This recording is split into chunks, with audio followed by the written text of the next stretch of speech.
अच्छा गाइस, इससे पहले हम आज की पहली स्टोरी की तरफ बढ़ें। अगर आप में से किसी ने भी इस ऑडियो को, इस वीडियो को लाइक नहीं किया, तो मुझे सपोर्ट करने के लिए इसको लाइक कर दें। आज की ये जो पहली कहानी है, ये कहानी नदीम साहब की कहानी है। और ये कहानी, ये किस्सा इनके साथ सईदाबाद में पेश आया था। 2019 चल रहा था और कोरोना का आगाज़ होने वाला था। मुझे अच्छी तरह याद है कि दिसंबर का इख्तिताम था और हल्की हल्की सी सर्दी हो रही थी। हमारा जो घर था, बेसिकली ये ग्राउंड प्लस 2 घर था।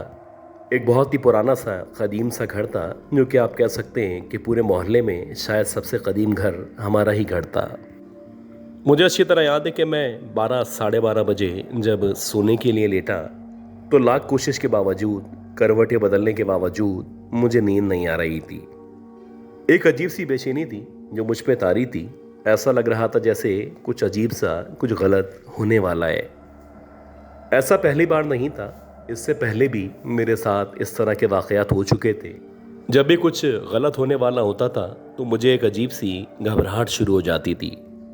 खैर, मैंने काफ़ी कोशिश की, काफ़ी आयतें वगैरह पढ़ी, और आयतें पढ़ने के बाद बिला आखिर मेरा ख्याल है कि पौने 2 बजे तक मुझे नींद आ गई।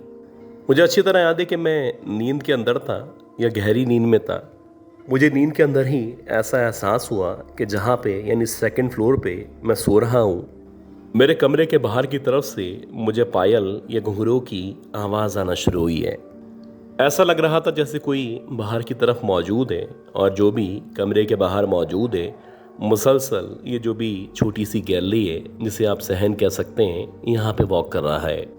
मुसलसल ये पायल और घुंघरूओं की आवाज़ आने की वजह से बिलाखिर मेरी जो नींद थी वो ना सिर्फ ख़राब हुई, बल्कि बाकायदा एकदम से मेरी आँख खुली।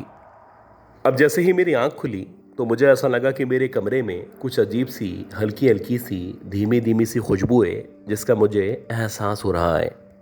ये खुशबू इस कदर सहर अंगेज़ थी, इस कदर दिल फरेब थी, कि मुझे ऐसा लग रहा था मैं इस खुशबू के खुमार में डूबता चला जा रहा हूँ। कोई है यकीनन जो मेरे कमरे के अंदर या मेरे कमरे के पास मौजूद है, और जो भी है उसने खुशबू अपने ऊपर इस्तेमाल की हुई है। वाकई में ऐसा ही था। जब मेरी आँख खुली और आँख खुलने के बाद मैंने अपने अतराफ़ का जायज़ा लिया, तो मेरे सरहाने यानी मेरी बैक साइड पे एक लड़की, एक औरत खड़ी हुई थी, जो कि बहुत ज़्यादा तैयार हुई थी। उसने सफ़ेद कलर का लिबास पहना हुआ था, और उसके चेहरे पे एक अजीब सी रोशनी, या आप कह सकते हैं कि कशिश मौजूद थी।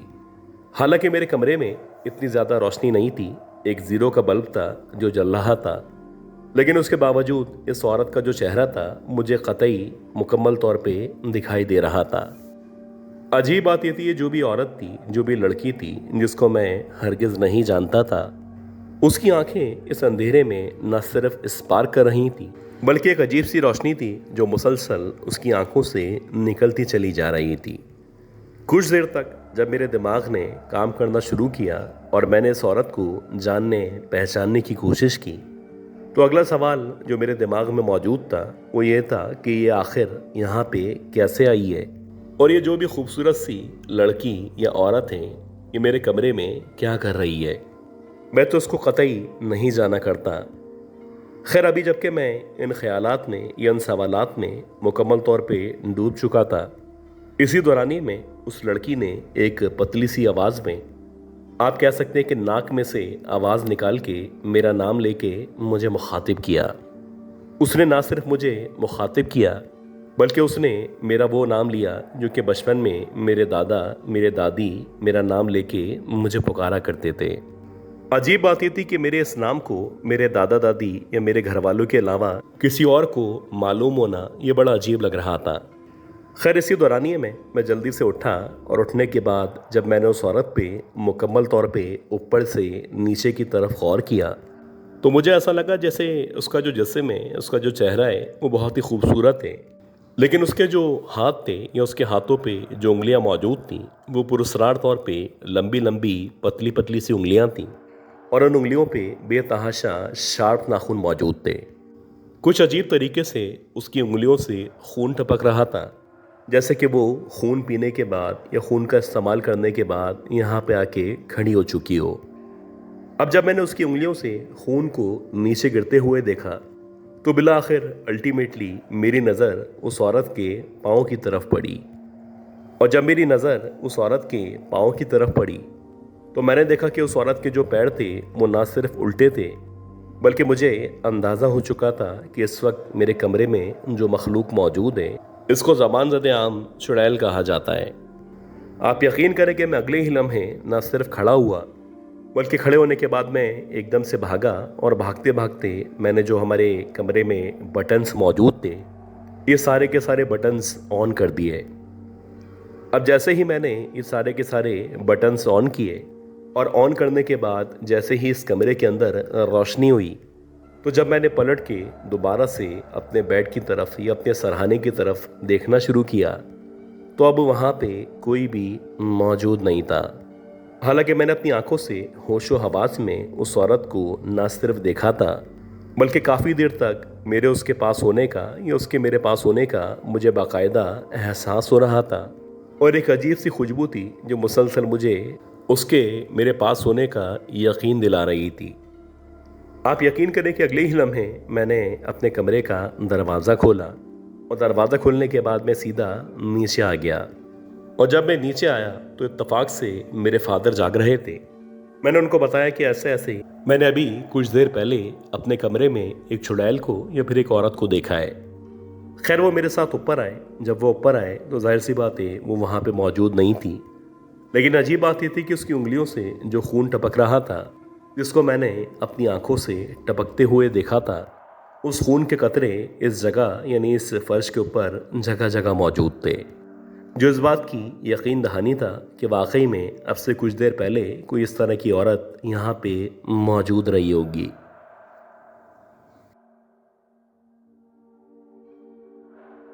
अच्छा गाइस, उम्मीद करता हूँ ये जो पहली स्टोरी थी, ये कहानी, ये स्टोरी आपको ज़रूर पसंद आई होगी। अब हम चलते हैं आज की दूसरी बहुत ही खौफनाक कहानी की तरफ। और मैं उम्मीद करता हूँ कि आपने अब तक इस ऑडियो को, इस वीडियो को लाइक ज़रूर कर दिया होगा।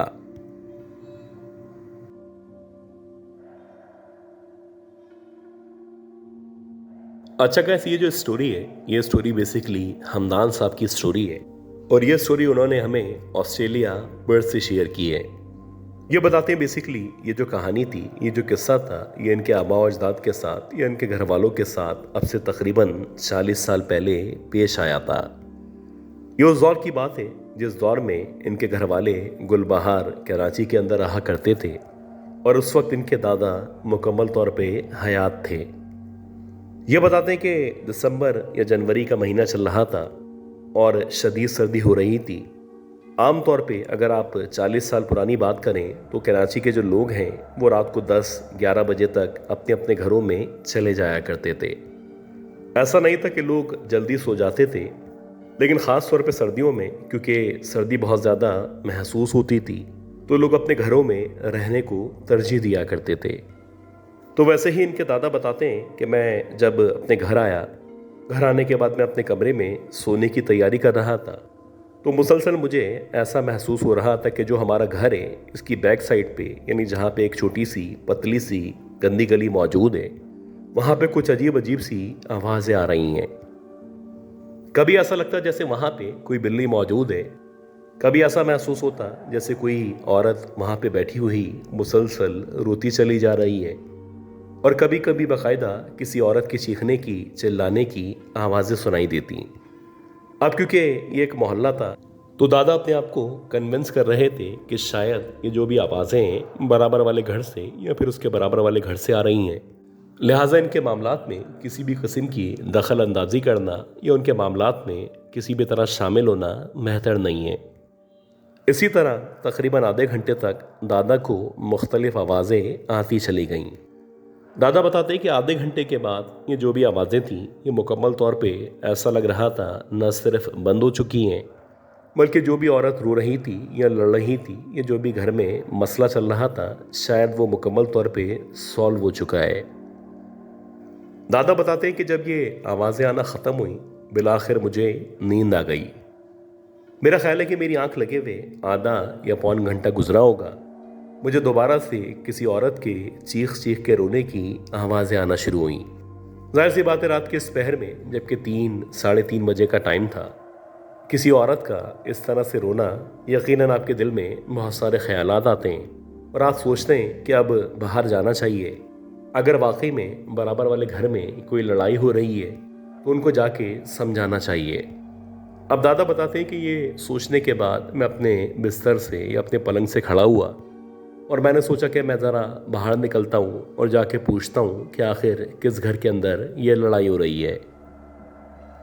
दादा बताते हैं कि जैसे ही मैंने अपने कमरे का दरवाज़ा खोला तो दरवाज़ा खोलते ही एक ठंडी हवा का सा मुझे एहसास हुआ।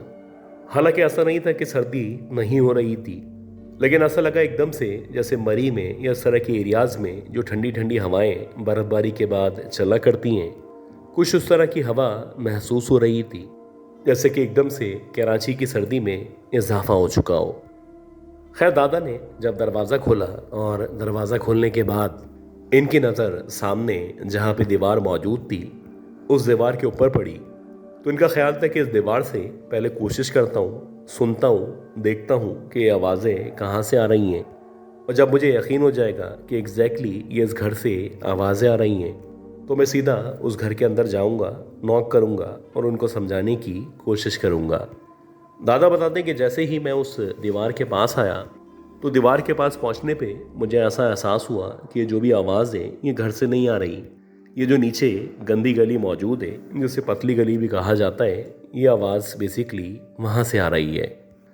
अब दादा बताते हैं कि जब मैंने दीवार से उचक के या दीवार से ऊपर होके उस तरफ यानी गली के नीचे की तरफ देखना शुरू किया और जब मेरी नज़र गली के अंदर पड़ी तो पहले मुझे ऐसा लगा कि गली के अंदर कोने पे यानी हमारे घर के एग्जैक्टली 2 घर छोड़ के जहाँ पे आखिर मौजूद था वहाँ पे कोई औरत या लड़की बैठी हुई है और वैसे ही उसने अपने बालों को अपने मुंह के आगे डाल रखा था। उसने अपने मुंह को अपने घुटनों पे या अपने टखनों के दरमियान रखा हुआ था, जैसे कि आमतौर पे जब आप रोते हैं तो इस तरह से अपने मुंह को रख के रोया करते हैं। दादा बताते हैं कि जब मैंने इस लड़की को, इस औरत को वहाँ पे रोते हुए देखा तो मैंने सोचा कि मैं पीछे की तरफ से नीचे आता हूँ और नीचे आने के बाद इससे पूछता हूँ कि आखिर ये किस घर की औरत है और किस वजह से ये इतनी रात में इस गंदी जगह पे, ये गंदी गली में आके बैठ गई है। दादा खैर जैसे ही मुड़े और मुड़ने के बाद जब वो सीढ़ियों के रास्ते नीचे आने लगे तो इत्तेफाक से जो हमारी दादी थी उनकी आंख खुल गई। दादी ने जब दादा को नीचे जाते हुए देखा तो इन्होंने दादा से पूछा कि आप इतनी रात में कहाँ पे जा रहे हैं। ये सुनने के बाद जो हमारे दादा थे वो दादी को बताने लगे कि ऐसे ऐसे मुझे काफ़ी देर से किसी औरत के रोने की आवाज़ आ रही थी और जब मैंने गली के अंदर झांक के देखा है तो गली के कोने में यानी आखिर में जहाँ जगह मौजूद है वहाँ पे एक औरत या लड़की बैठी हुई है और वो मुसलसल रोती चली जा रही है। मेरा ख्याल है कि मुझे वहाँ पे जाना चाहिए। वहाँ जाने के बाद उस लड़की से पूछना चाहिए, हो सकता है कि उस लड़की को हमारी किसी भी किस्म की मदद की ज़रूरत हो। अब ये सुनने के बाद जो हमारी दादी थी, जैसे कि आमतौर पर औरतों का रिस्पॉन्स होता है, वो कहने लगी कि आपको क्या ज़रूरत है किसी के मामले में बोलने की, क्या ज़रूरत है कि आप उस औरत के पास जाएं और उससे उसके गम के बारे में पूछें। जिसका मसला है वो खुद इसको निपटा लेगा। मेरी बात माने, आप बाहर हरगिज़ ना जाएं। अब ये बात करने के बाद दादा और दादी में छोटी सी बहस हुई और बहस होने के बाद दादा ने कहा कि मुझे इस औरत के पास ज़रूर जाना चाहिए। अगर इसकी जगह हमारी कोई बेटी होती, हमारी कोई घर की औरत होती, तो क्या तुम मुझे वहाँ जाने से मना करती? अब ये जो बात थी ये बड़ी इमोशनल बात थी, बड़ी अपीलिंग बात थी। तो ये सुनने के बाद दादी ने भी कहा कि चलो जाओ, जाके अपना शौक़ पूरा कर लो। अब ये सुनने के बाद दादा जब सीढ़ियों से उतर के नीचे की तरफ गए और वो बताते हैं कि जैसे ही मैं अपने घर से बाहर निकला तो मेरी नज़र सबसे पहले उस लड़की या उस औरत के ऊपर पड़ी। अब मुझे बाकायदा वो प्रॉपरली दिखाई दे रही थी। उसने लाल या इस तरह का कोई कलर पहन रखा था। ऐसा लग रहा था जैसे बहुत ज़्यादा तैयार होने के बाद या दुल्हन बनने के बाद वो यहाँ पे आके बैठी हुई है, जैसे शायद किसी ने इससे कोई वादा वफा कर रखा हो और वादा मुकम्मल ना होने की सूरत में यहाँ पे आके बैठ के ये लड़की अपने नसीब को रो रही हो। दादा बताते हैं कि जैसे जैसे मैं उसके करीब जा रहा था वैसे वैसे एक अजीब सा खौफ था जो मुझ पे तारी होना शुरू हो चुका था। क्योंकि अजीब बात यह थी कि जब मैं उसकी तरफ बढ़ रहा था तो उसकी जो आवाज़ थी, ऐसा लगा जैसे रोते रोते एकदम से हंसने में या कहका लगाने में तब्दील हो चुकी है। अगर कोई औरत एकदम से रोते रोते हंसना शुरू कर दे तो जाहिर सी बात है आपको भी उसका जो रवैया है उसके तब्दील होने पे अजीब सा महसूस होता है। खैर, दादा बताते हैं कि इसके बावजूद मैं मुसलसल उस औरत की तरफ बढ़ता चला गया और जब एग्जैक्टली मैं उस औरत के बहुत ही करीब आया, आप कह सकते हैं कि एक तरह से जब मैं उस औरत के सामने आया और जब मेरी नज़र उस औरत के पैरों के ऊपर पड़ी तो अजीब बात ये थी, ये जो भी औरत थी, इस औरत के जो पाँव थे न सिर्फ उल्टे पाँव थे, बल्कि अजीब बात ये थी कि इसके पाँव पे बेतहाशा लंबे लंबे काले काले बाल मौजूद थे। ऐसा लग रहा था जैसे मैंने ये फैसला करके बहुत बड़ी गलती कर दी है। खैर, दादा बताते हैं कि अब मुझे वापस मुड़ना था और वापस मुड़ने के बाद जैसे तैसे अपने घर के अंदर दाखिल होना था। इससे पहले कि दादा मुड़ते और मुड़ने के बाद अपने घर की तरफ भागना शुरू करते, दादा बताते हैं कि उस औरत ने बैठे बैठे अपने हाथ को मेरी तरफ करना शुरू किया। अब जैसे इस औरत ने अपने हाथ को मेरी तरफ करना शुरू किया तो वो अपनी जगह, यानी वो जहाँ पे बैठी हुई थी वहीं पे मौजूद थी, लेकिन उसका जो हाथ था वो आगे बढ़ता चला आ रहा था। ये जो मंजर था ये मेरे दादा की ज़िंदगी का सबसे खौफनाक तरीन मंजर था। किसी औरत का वहीं पे बैठे बैठे अपने हाथ को लंबा कर देना या आगे बढ़ाते चले जाना, ये किसी भी तरह ह्यूमनली पॉसिबल नहीं था। खैर, दादा बताते कि मैं वहाँ से मुड़ा और मुड़ने के बाद जैसे तैसे अपने घर के अंदर दाखिल हुआ और जब मैं अपने घर के अंदर दाखिल हुआ तो दाखिल होने के बाद जो भी कुरानी आयत इनको आती थी इन्होंने उसकी तिलावत शुरू कर दी। इत्तफाक से दादी क्योंकि जाग चुकी थी तो जैसे ही दादा को उन्होंने इस हालत में देखा तो इन्होंने भी ज़ोर ज़ोर से सूरह बकरा की जो आखिरी 3 आयतें उनकी तिलावत करना शुरू कर दी। दादी बताती है कि जब तक कि फजर की अजान का टाइम नहीं हुआ तब तक मुसलसल इस गली से, ये इनकी जो बैक साइड वाला हिस्सा था, वहाँ से ना सिर्फ उस औरत के रोने की, चिल्लाने की, बल्कि इसके साथ साथ दादा का नाम लेके उनको पुकारने की आवाज़ें आती चली गईं। बल्कि इसके साथ साथ एकदम से वो औरत कभी हंसना शुरू कर देती, कभी एकदम से रोना शुरू कर देती। गर्ज के एक अजीब सूरत हाल थी जो फजर तक ना सिर्फ दरपेश थी बल्कि दादा दादी की ऐसी हालत थी कि काटो तो लहू नहीं। अजीब बात यह थी कि जब फजर की अजान हुई तो कुछ देर के लिए खामोशी हो गई। खामोशी होने के बाद मेरे दादा दादी को थोड़ा सा हौसला मिला। इनका ख्याल था कि जैसे सब कुछ बेहतर और नॉर्मल हो चुका है। लेकिन दादा बताते हैं कि फजर की अजान होने के बाद, यानी जैसे ही सूरज निकलना शुरू हुआ तो दादा को ना सिर्फ सर्दी का एहसास होना शुरू हो गया, बल्कि दादा बताते हैं कि इनको लग रहा था जैसे इनको 102, 103 बुखार हो चुका है। खैर, ऐसा ही था कि मेरी दादी के साथ साथ मेरे दादा, इन दोनों को बुखार हो गया था। और जब सुबह बाकी हमारे घर वाले उठे तो इन लोगों ने जो भी करीबी मस्जिद थी, वहाँ के जो भी आलिम दीन थे या जो भी इमाम साहब थे, उन साहब से रब्ता किया। जब उनसे रब्ता किया गया, रब्ता करने के बाद उनको ये पूरा का पूरा वाक़या, ये जो भी किस्सा था, ये सुनाया गया। तो सुनने के बाद उन्होंने इस बात का इकरार किया कि उस दौर में, यानी जिस दौर में, जिस डिकेड में ये किस्सा पेश आया था, कहा जाता था कि गुलबहार की गलियों में या उस इलाके में जो भी पतली या गंदी गलियां मौजूद थीं, अक्सर रात में औरतों या लड़कियों के रोने की या हंसने की आवाज़ें आया करती थीं। अब ये जो आवाज़ें आती थीं, इन आवाज़ों के बारे में मुख्तलिफ़ किस्से, मुख्तलिफ़ कहानियाँ मशहूर थीं।